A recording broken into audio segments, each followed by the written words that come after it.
네, 묵도하심으로 우리 주일 예배 하나님 앞에 드리도록 하겠습니다.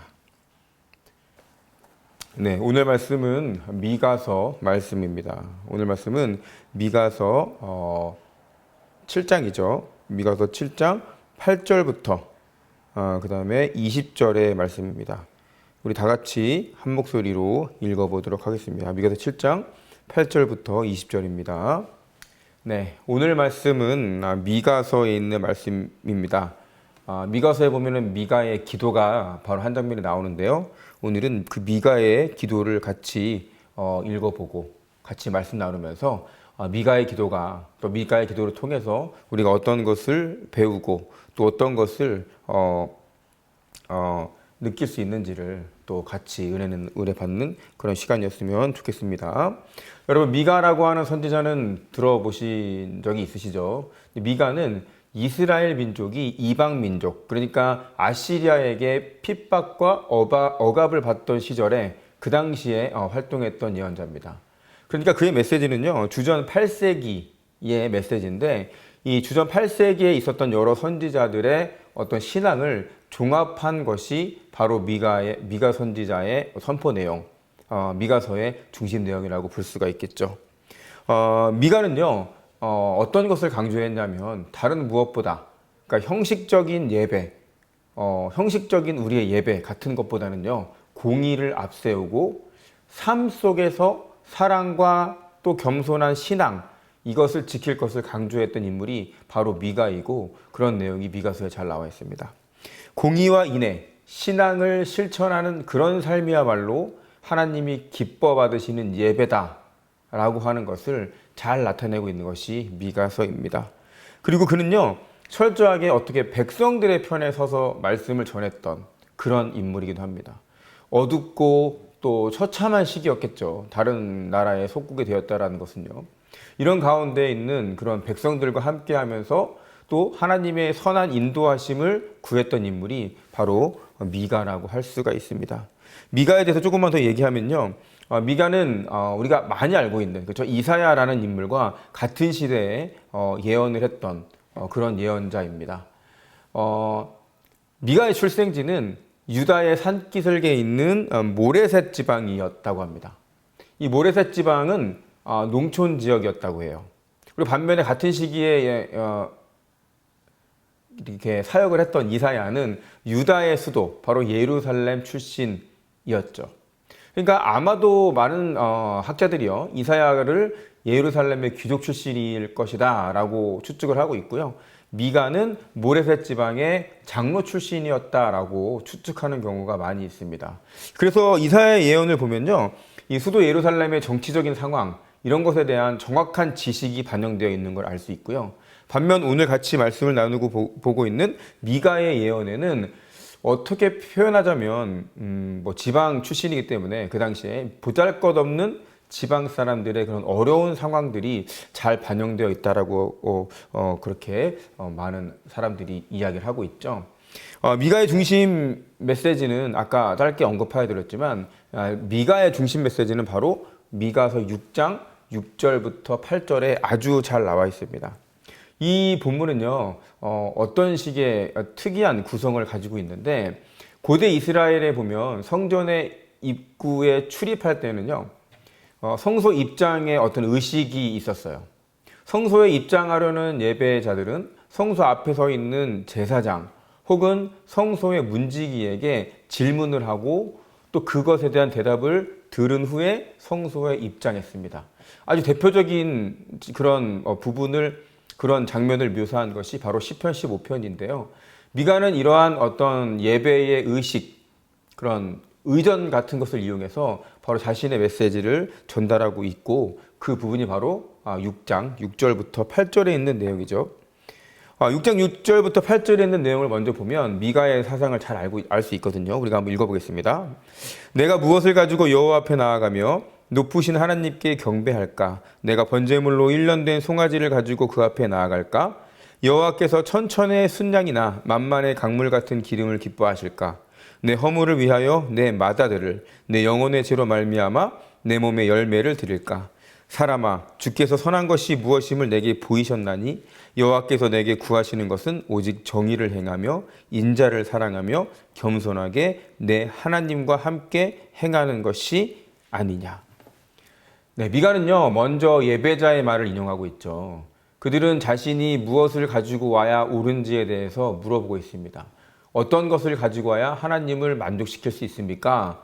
라고 물어봤을 때 처음으로 제시되었던 제물이 바로 번제죠. 이 번제물로 드려지는 송아지를 말하죠. 송아지는 어떤 것을 상징하냐면 고가의 제물을 의미하는 거예요. 그리고 두 번째로 제시된 것은 천천의 순양이나 만만의 순양, 만만이라는 숫자를 나타내고 있는데요. 이것은 많은 양, 그러니까 다량의 재물을 뜻하는 거죠. 그러니까 쉽게 얘기하면 하나님 앞에 나오기 위해서 비싼 게 좋습니까? 아니면 많은 게 좋습니까? 이거를 얘기하고 있는 거죠.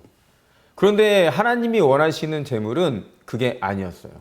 하나님이 원하시는 재물은 고가의 물건도 또 다량의 물건도 아니라 바로 예배를 드리는 그 사람, 예배자 자체였다라는 것을 미가가 이야기하고 있죠. 이와 유사한 사상은 사도 바울이 고린도 교회에 보낸 편지에도 아주 잘 언급되어 있습니다. 우리 고린도후서 12장 14절을 같이 한번 읽어보겠습니다. 고린도후서 12장 14절이요. 보라, 내가 이제 세 번째 너희에게 가기를 준비하였으나 너희에게 폐를 끼치지 아니하리라. 내가 구하는 것은 너희의 재물이 아니요 오직 너희니라. 아멘. 그렇다면 하나님은 어떤 사람을 원하는 거예요? 그렇죠. 하나님은 재물을 원하는 것이 아니라 바로 예배자인 우리, 예배자인 너희를 원한다라고 사도 바울도 고백하고 있는 것이죠. 이런 미가의 질문, 그렇죠. 미가는 이런 성전에 입장하는 그런 의식을 통해서 자신의 신앙, 또 자신이 선포하고자 하는 내용을 전달하고 있는데, 그렇다면 미가는 직접적으로 어떤 자의 예배, 하나님이 어떤 자를 원하시는지를 어떻게 설명했는지 바로 6장 8절에 잘 나와 있죠. 6장 8절 큰 목소리로 같이 읽어보겠습니다. 사람아, 주께서 선한 것이 무엇임을 내게 보이셨나니 여호와께서 내게 구하시는 것은 오직 정의를 행하며 인자를 사랑하며 겸손하게 내 하나님과 함께 행하는 것이 아니냐. 미가는 하나님의 마음을 아주 정확하게 꿰뚫어 보고 있고 또 그렇게 대언을 하고 있죠. 하나님이 찾으시는 것은 어떤 겁니까? 가장 중요한 것은 미시파트라고 부르는 공의, 그러니까 정의를 행하는 것입니다. 하나님이 원하는 것은 고가의 것, 또 많은 양의 것이 아니라 예배자 그 자신인데, 무엇보다 그 예배자 자신에게 하나님이 원하는 것은 바로 미시파트, 바로 공의, 바로 정의롭게 산 자를 말하는 것이죠.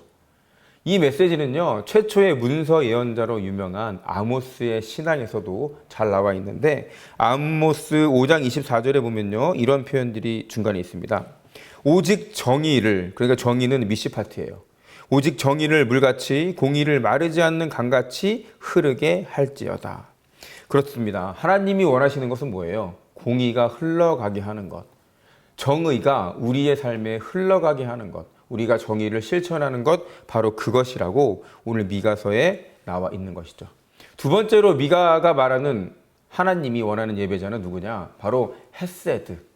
헤세드가 사랑이라는 뜻도 있지만 인자를 뜻하는 건데요. 바로 이 헤세드, 인자를 사랑하신다라고 미가서는 밝히고 있죠. 이 말씀도 선배 예언자였죠. 바로 호세아의 중심 선포 메시지입니다. 호세아 6장 6절에 보면 이렇게 나와 있습니다. 나는 인애를 원하고 제사를 원하지 아니하며 번제보다 하나님 아는 것을 원하노라. 하나님은요, 헤세드를 행하는 사람을 기쁘게 받으십니다. 헤세드, 인간적 도리, 바로 인애로운 자를 하나님께서 원하신다라고 미가가 밝히고 있는 거죠. 마지막으로 미가가 말하는 하나님이 원하는 사람, 그 사람은 바로 겸손하게 하나님과 함께 행하는 것입니다.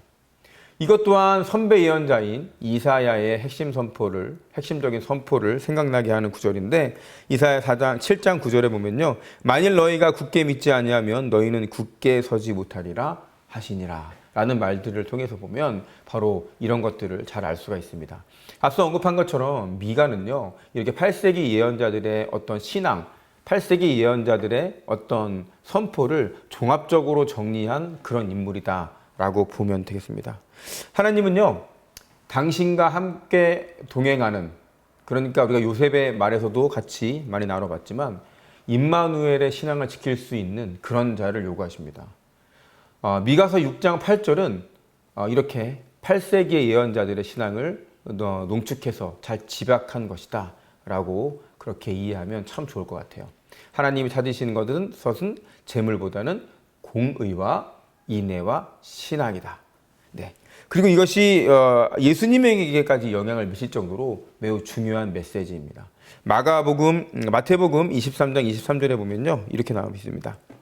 화 있을진저 외식하는 서기관들과 바리새인들이여, 너희가 박하와 회향과 근처에 11조는 들이되 율법에 더 중한 바 정의, 그리고 긍휼, 그리고 믿음, 이런 것은 버렸도다. 그러나 이것도 행하고 저것도 버리지 말아야 할지니라. 아멘. 네, 미가는 그런 사람이었어요. 미가는 하나님의 마음을 아주 정확하게 꿰뚫고 있는 사람이었고, 예배의 형식, 예배의 제물보다는 예배자의 태도, 예배자의 삶의 모습에 초점을 맞췄고 그런 것을 선포했던 인물이라고 보시면 될 것 같습니다. 그리고 그런 미가가 했던 기도가 나와 있는 장면, 바로 그 부분이 딱 한 군데 있는데 바로 그게 오늘 본문 7장에 있는 내용이죠. 미가서 전체에 보면요, 미가 예언자의 기도는 딱 한 부분에만 나타나 있어요. 미가서 7장 14절부터 17절, 정확히는 아주 14절부터 17절 바로 그 본문인데, 이 본문은 사실은 7장 8절부터 20절에 속해 있는 한 부분이죠. 그래서 우리가 오늘 본문을 7장 8절부터 20절로 잡은 건데요. 먼저 이 미가 예언자가 이 기도를 하게 됐던 배경이 나와 있는 것이 7장 8절에 있는 내용이에요. 우리 7장 8절을 먼저 한번 같이 읽어보겠습니다. 나의 대적이여 나로 말미암아 기뻐하지 말지어다. 나는 엎드러질지라도 일어날 것이요 어두운 데에 앉아 있을지라도 여호와께서 나의 빛이 되실 것임이로다. 네, 이 부분을 보면요, 미가가 현재 처해 있는 그 현장 상황이 나와 있죠. 미가는 현재 엎드려져 있고 또 어두운 가운데 앉아 있는 거예요. 이 현장은 이방 민족에 의해서 억눌린 그런 자신의 동족들, 또 자신의 입장을, 또 그런 절박한 상태를 나타내는 그런 기도로 시작하고 있고, 그런 상황에 미가가 처했다는 것을 우리가 알 수가 있죠. 계속해서 7장 14절을 같이 읽어볼까요?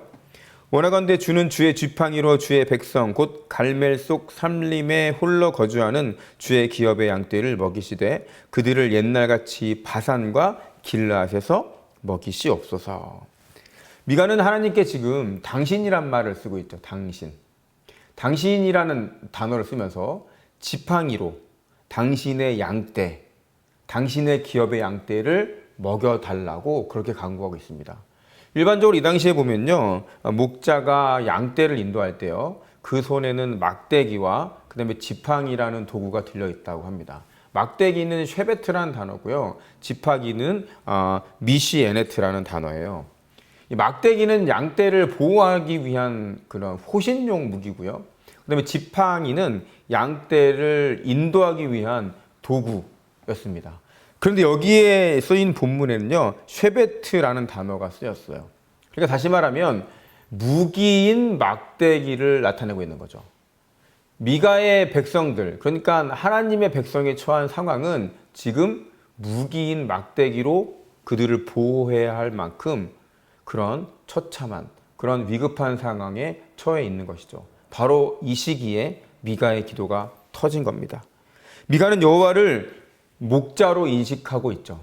미가는 당신의 막대기로 당신의 양을 지켜달라고 그렇게 간청하고 있습니다.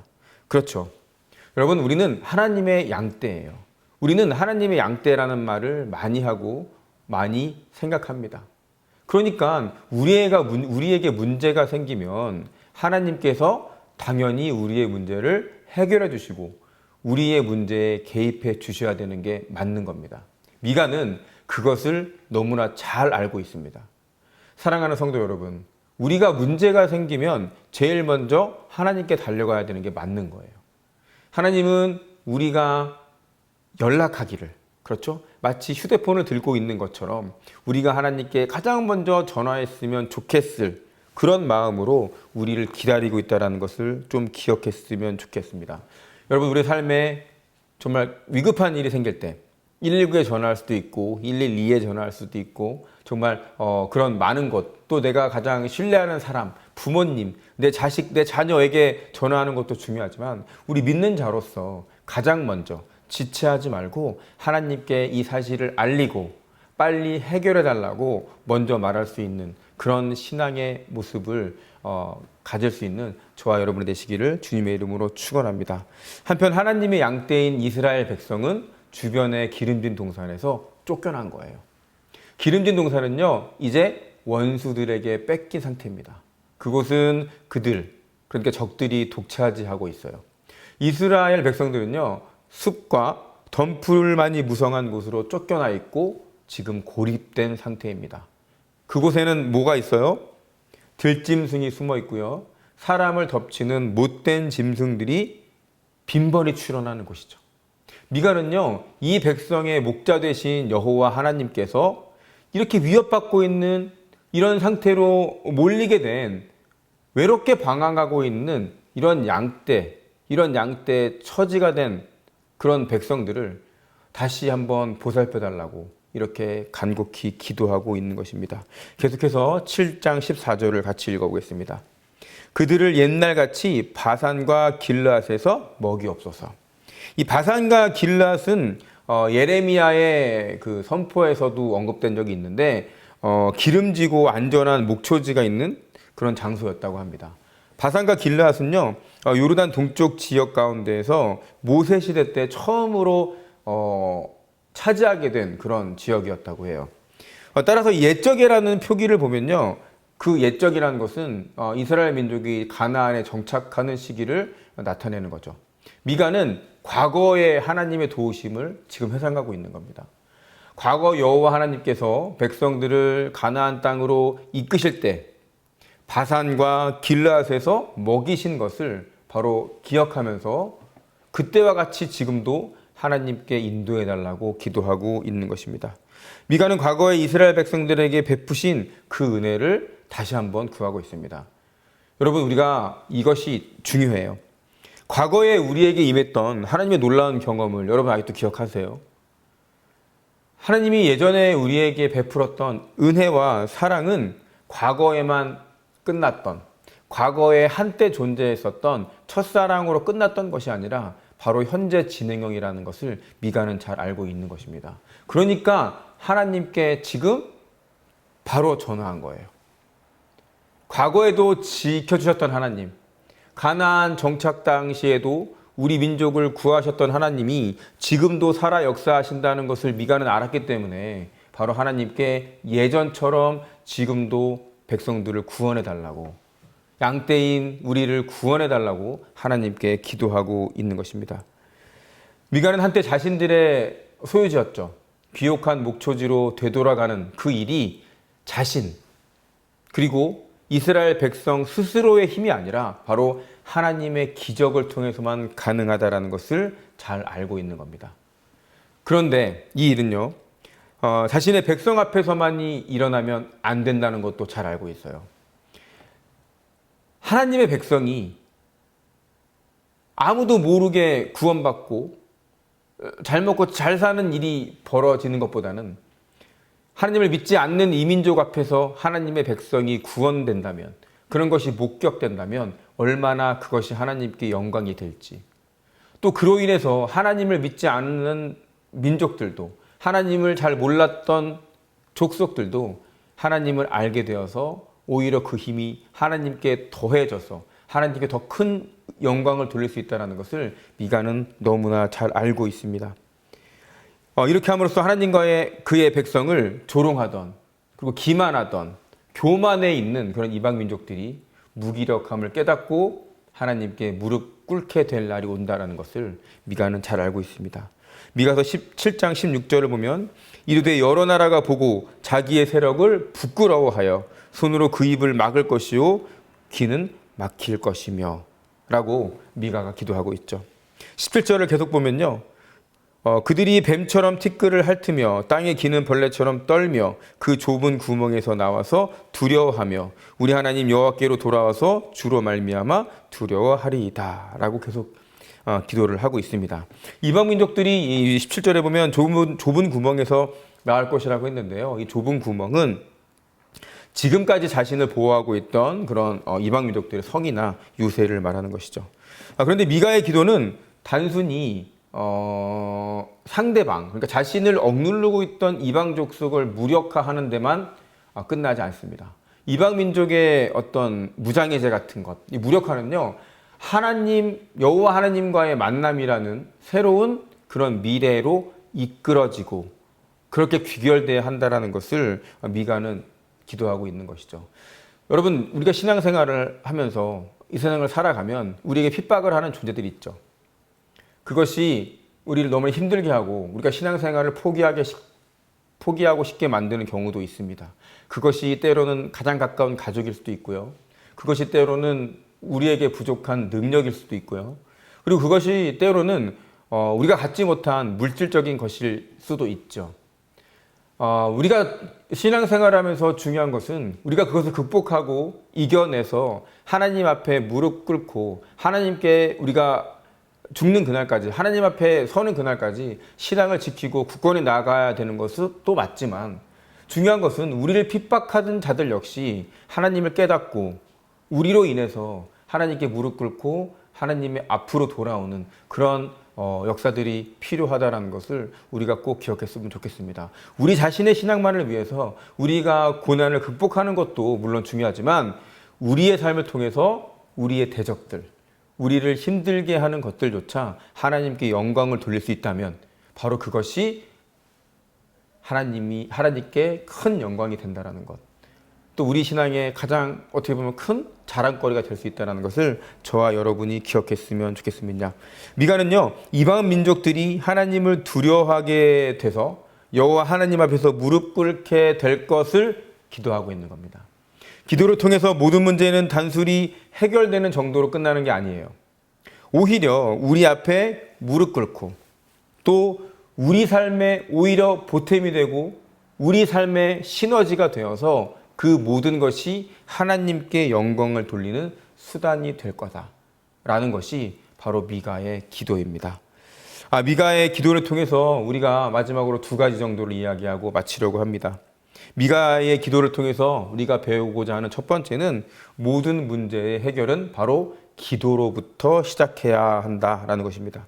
미가가 어떤 기도를 올리는 상황은요, 이스라엘 백성들이 곤궁에 처한 시기라고 하였습니다. 이스라엘 백성들은요, 이방 민족들에 의해서 억압을 받고 있죠. 미가는 이 동족과 더불어서 엎드려져 있고요. 또 어두운 가운데 앉아 있다라고 나와 있습니다. 그들은 자신들의 비옥한 땅에서 쫓겨났다고 했죠. 그리고 무서운 짐승들이 자신들을 노리고 있는 그런 고립되어 있는 처지에 있습니다. 현재의 이런 억압된 상황, 이것을 해결하기 위해서 미가가 가장 먼저 한 행동은 무엇이다? 그렇죠. 기도라는 겁니다. 기도는요, 문제의 해답의 첫 열쇠가 되는 것. 기도는요, 우리 문제 해결의 최우선 행동이 되어야 한다는 것을 저와 여러분이 미가의 기도를 통해서 꼭 기억했으면 좋겠습니다. 문제는 기도로부터 풀려져야 합니다. 문제는요, 기도로부터 풀려지기 시작해야 올바른 곳으로 갈 수 있습니다.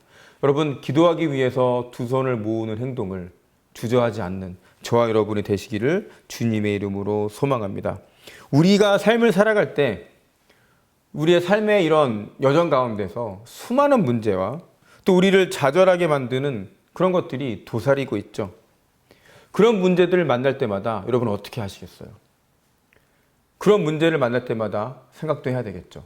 해결책을 강구해 봐야 되겠죠. 지인도 찾아갈 수 있고요. 여러 가지 서적을 찾아볼 수도 있고 경험자에게 물어볼 수도 있습니다. 도움이 될 만한, 믿을 만한 사람에게 상담을 요청할 수도 있죠. 하지만 우리는 그 무엇보다 바로 하나님 앞에 기도하는 모습을 가져야 한다는 것입니다. 기도하는 것을 여러분 삶의 버릇으로 만드시기를 주님의 이름으로 소망합니다. 어떤 문제가 생겼다, 고민할 일이 생겼다, 바로 기도부터 하는 저와 여러분 되시기를 주님의 이름으로 축원합니다. 두 번째로 미가의 기도를 통해서 우리가 삶에 적용하고 싶은 두 번째는요, 기도가 바로 과거의 경험을 오늘로 가져오는 수단이다라는 것입니다.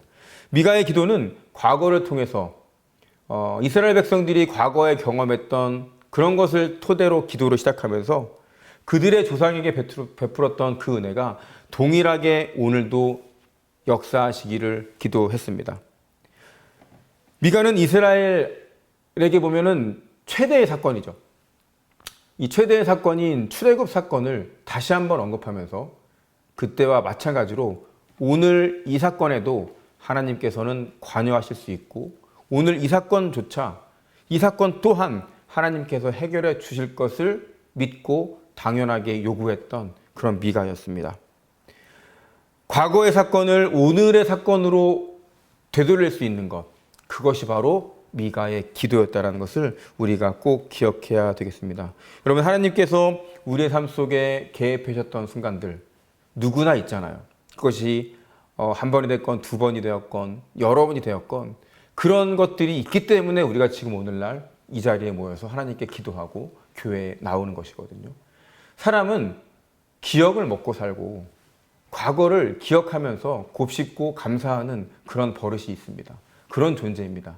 하나님께서 저와 여러분의 삶 속에서 역사하셨던 그 많은 순간들을 우리가 잊어먹지 않고 여전히 기억하고 있지 않습니까? 우리는 그 기억들을 반드시 잊어서는 안 됩니다. 첫사랑이라는 말을 교회에서 많이 하잖아요. 그 말이 때론 우리의 입장에서 보면 하나님에 대한 어떤 마음가짐을 잘 말하는 것처럼 들릴 때도 있지만 그 말 속에는 하나님으로부터 받았던 축복이 마치 과거처럼 느껴질 때가 좀 있는 것 같습니다. 그렇게 들릴 때가 있습니다. 여러분, 우리의 첫사랑은 지금도 유효하다라는 것을 저 여러분이 꼭 기억했으면 좋겠습니다. 여러분, 우리가 받은 과거의 경험들이란 없습니다. 우리가 받은 축복에는 늘 현재형만 있습니다. 그런 현재형이 모여서 우리의 미래를 만들고 또 그것이 우리가 나아갈 바를 보여준다는 것을 우리가 이 미가의 기도를 통해서 잘 기억했으면 좋겠습니다. 여러분, 우리는 우리가 받은 축복을 나눠주는 사람들입니다. 우리는요, 귀한 사명을 받은 자들이죠. 하나님으로부터 이미 받은 이 많은 복을 다른 사람들에게 나누어주는 존재들입니다. 그런 의미에서 본다면 우리는 오늘도 복을 받고 있다. 그것을 기도를 통해서 다시 한번 되살리고 기념하고 기억할 수 있는 저와 여러분이 되셨으면 좋겠습니다. 이러한 복을 깨닫는 우리는, 이러한 복을 인지하는 우리는 다른 사람들에게 우리의 축복을 전해줄 수 있는 그런 축복의 잔이 넘치는 그런 사람들이 될 것입니다. 기도는 우리가 받았던 복을 기억하게 한다. 이것을 기억하면서 우리 일주일 동안 우리의 복에 감사하는 저와 여러분이 되시기를 주님의 이름으로 축복합니다. 기도하겠습니다.